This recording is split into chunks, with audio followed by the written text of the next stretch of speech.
Hello, this is Andrew Davey at Nevada Forward, and we're here with Chandra Moore. Thanks for joining us. Thank you for having me. So first off, why are you here on a Tuesday night?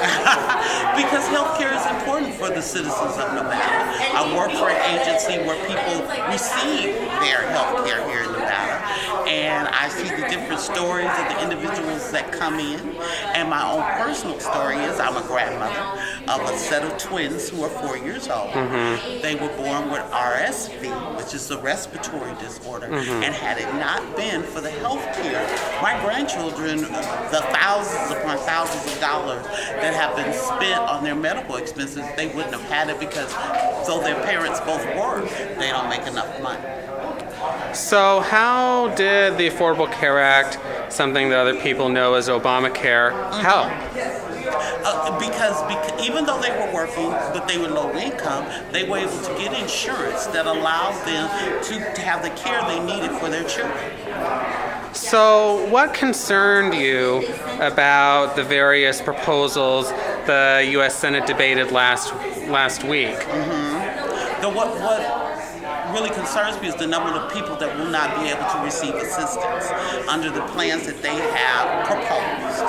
There won't be the safety net for people who are low income and who need the help, or for people with pre-existing conditions like myself, and people who just need to have health care. They've been using the emergency rooms anyway. We pay for it anyway. The argument that we would not pay for it is not true.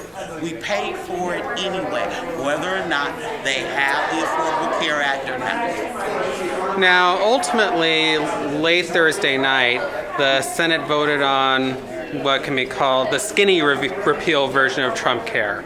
And I'm sure Senator Dean Heller and the other senators who voted for it would say, well, it didn't touch the pre-existing condition protections, it didn't touch Medicaid, so what's your problem? My problem is that there are other citizens within our country that need assistance, and they all don't come at the system from the same way. There are older people who are in between retirement and Medicaid.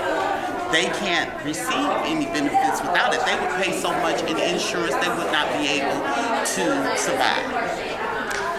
Now, this week, Senator Heller has signed on to, it's not really a new proposal, but it's resurfaced with Senators Graham and Cassidy. The main thing is it would convert Medicaid to more of a block grant style system. Are you still concerned about that? I've worked with block grants in my lifetime. Yeah. And I know that they can be diverted in any way that the legislature in that particular area wants to. So, no.